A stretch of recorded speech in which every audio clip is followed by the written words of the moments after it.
Bismillahirrahmanirrahim. Assalamualaikum warahmatullahi wabarakatuh. Hamdan wa syukranillah, salatan wa salaman ala nabiyyina wa habibina al-mustafa Muhammad sallallahu alaihi wasallam. Para hadirin, para pemirsa dimanapun anda berada, puji syukur kita kehadirat Allah subhanahu wa ta'ala atas segala nikmat dan karunia yang Allah telah berikan kepada kita. Dan di antara nikmat yang paling besar yang Allah berikan kepada kita adalah nikmat iman, yang Allah menjadikan kita bersaudara dalam kalimat tauhid la ilaha illallah. Maka kita genggam erat-erat nikmat iman itu, kita letakkan di dalam sanubari kita yang paling dalam. Kita buktikan konsekuensi keimanan itu dengan seluruh anggota tubuh kita dalam tindak tanduk perbuatan kita. Mudah-mudahan dengan itu kita juga tutup akhir hayat kita dengan kalimah la ilaha illallah. Mudah-mudahan dengan nikmat yang Allah berikan kepada kita, nikmat iman yang Allah berikan kepada kita ini membuat kita nanti berjumpa dan berkumpul di dalam surganya Allah subhanahu wa ta'ala. Amin ya rabbal alamin. Salawat beserta salam kita kirimkan kepada junjungan kita Nabi besar Muhammad sallallahu alaihi wasallam. Para hadirin, para penyimak dan pemirsa dimanapun anda berada, ini adalah kali pertama dalam pertemuan kita. Insya Allah kita akan membahas dalam kajian-kajian kita kedepannya adalah kitab Arba'in Nawawiyah, sebuah kitab hadis yang sudah mencangkup berbagai aspek kehidupan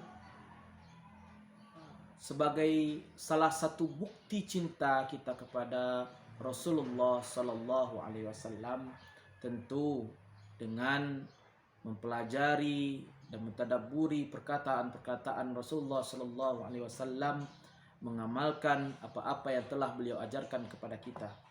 Namun sebagai adab dalam menuntut ilmu, tentu sebelum kita membahas hadis-hadis yang terdapat di dalam kitab ini, kita kenali dulu siapa pengarang dan penyusun kitab hadis Arba'in Nawawiyah ini. Kenapa beliau namakan dengan kitab hadis Arba'in Nawawiyah? Apa tujuan beliau? Nah, kita tentu mengenal siapa sih beliau ini. Masyarul muslimin, para hadirin, para pemirsa dan penyimak dimanapun anda berada. Jadi ini adalah kitab hadis Arba'in Nawawiyah yang ditulis oleh Imam An-Nawawi. Nah, jadi pada pertemuan ini kita membahas tentang siapa Imam Nawawi itu yang telah menulis kitab hadis Arba'in Nawawiyah ini, apa saja karangan beliau yang lain selain kitab ini, siapa benar beliau ini, dan apa tujuan beliau menulis kitab ini. Masyarul muslimin rahimakumullah. Imam Nawawi ini adalah salah satu atau salah seorang imam besar di dalam madhab Syafi'i. Nama asli beliau adalah Imam Yahya bin Syaraf bin Muri bin Hasan bin Husain bin Muhammad bin Jum'ah bin Jazzam An-Nawawi. Nah, An-Nawawi ini dinisbahkan dengan kampung beliau namanya Nawa. Nawa ini kalau kita ibaratkan itu adalah sebuah kampung kecil di Damaskus. Di Damaskus, Dimask, yaitu salah satu kampung kecil yang ada di pelosok Damaskus. Nah,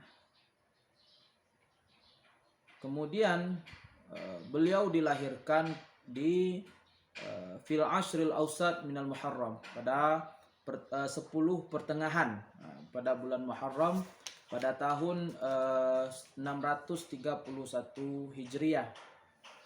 Nah, jadi banyak hal yang terjadi masa-masa beliau dari kecil sampai beliau wafat itu banyak hal-hal yang luar biasa terjadi. Bagaimana kehidupan beliau di masa kecilnya, bagaimana beliau remajanya, bagaimana beliau ketika dewasanya.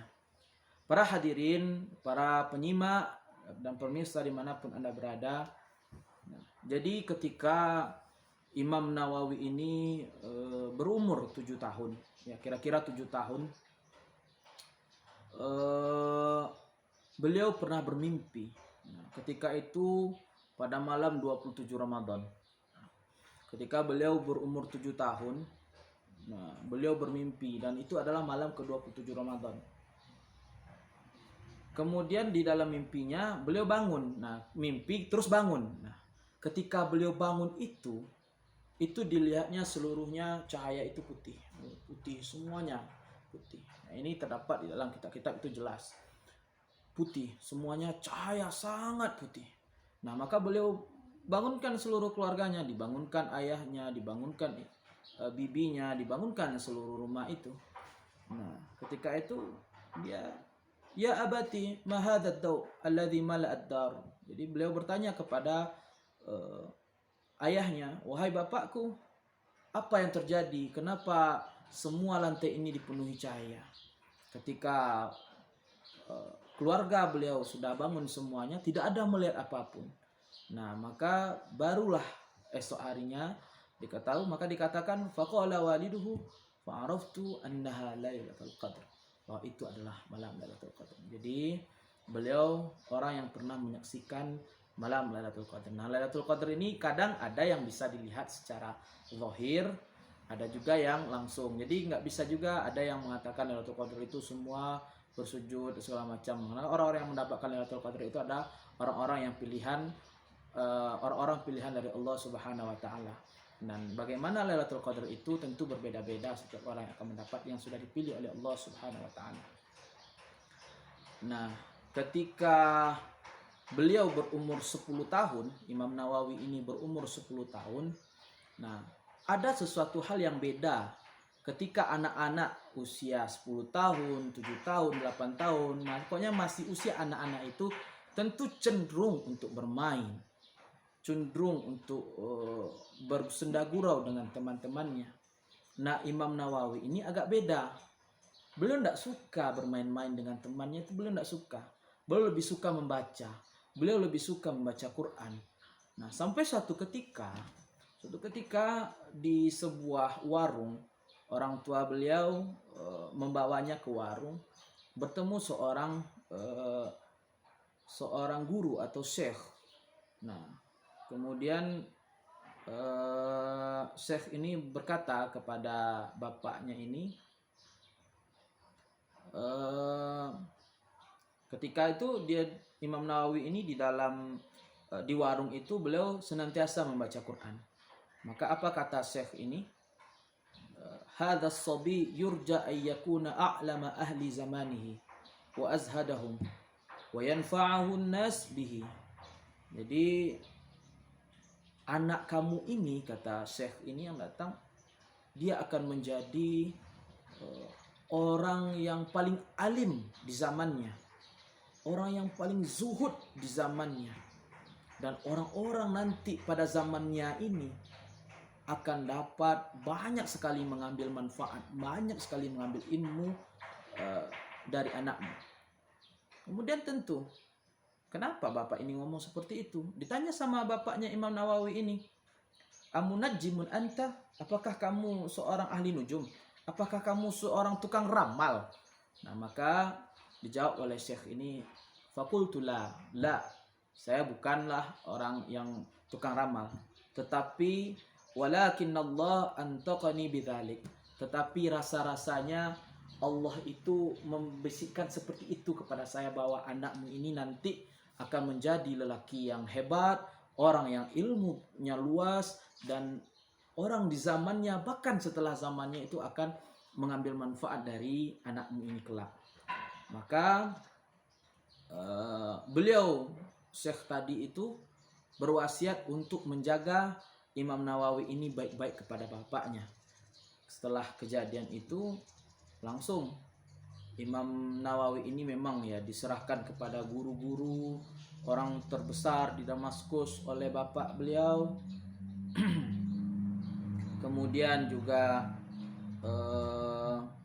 pergi belajar kepada ulama-ulama besar di zaman beliau. Nah, ada hal yang menarik ketika Imam Nawawi ini masa belajarnya. Beliau selama belajar itu mempelajari yahduru kulla yaum 12 darsan. Di sehari itu sampai 12 majlis ilmu yang beliau temui, beliau pelajari. Kemudian memang Allah memberikan berkah di dalam waktunya Imam Nawawi ini. Sampai-sampai Imam Nawawi ini sebagaimana yang terdapat di dalam kitab kita yang kita baca ini, wa kana la ya'kul illa aklatan wahida fil yaumi wal lailah.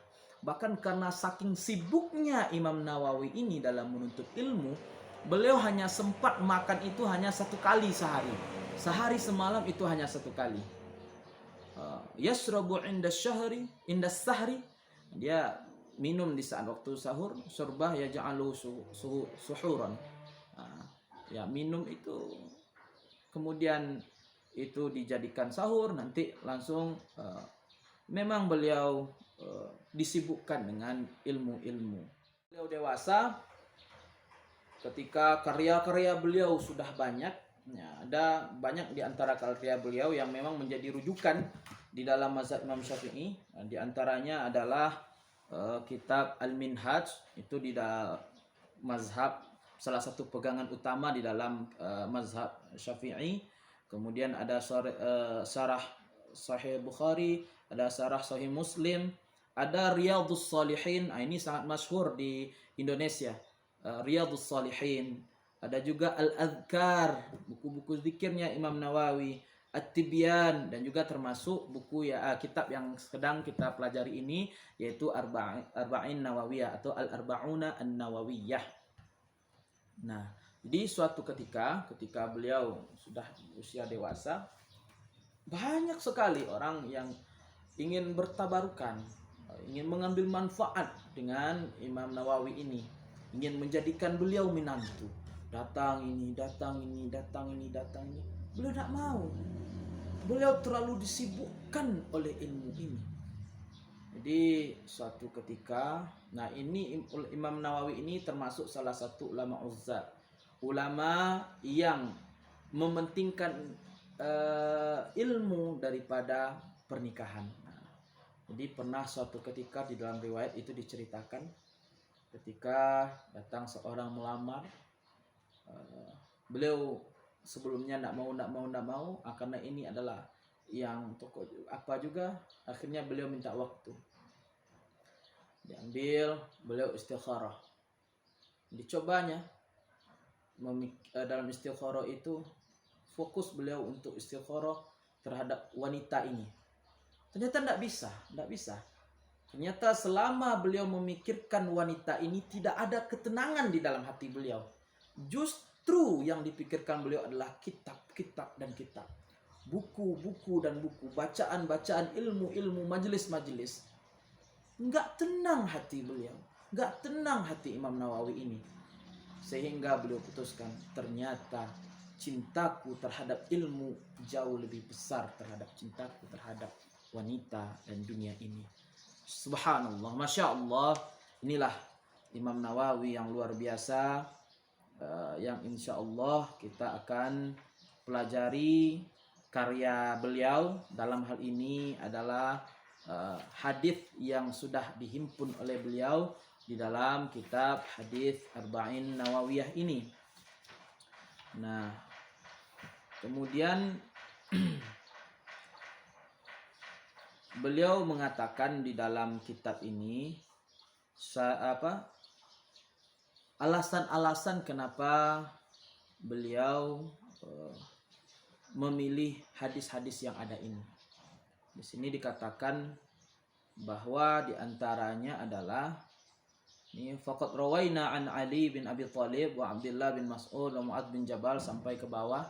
riwayat beliau dikatakan min turuq katsirat fi riwayat mutanawwi'at, bahwa banyak riwayat-riwayat tentang hadis. Apa kata hadis Rasulullah SAW bersabda, man hafidhu ala ummati, siapa yang menghafalkan kepada umatku arba'ina hadithan min amri dinina, 40 hadis tentang agama kita, ba'athahu Allah ta'ala yaumal qiyamah fi zumratil fuqaha wal ulama, maka Allah akan membangkitkannya nanti, mengumpulkannya nanti sekelompotan atau sekelompok dengan gerombolan atau kelompoknya, kafilahnya para ulama, para fuqaha. Nah, ini lah. Kemudian beliau juga mengatakan wa fi riwayatin, di dalam riwayat yang lain, ba'athahullahu ta'ala faqihan aliman, Allah akan membangkitkan dia dan dia dalam keadaan seorang yang faqih,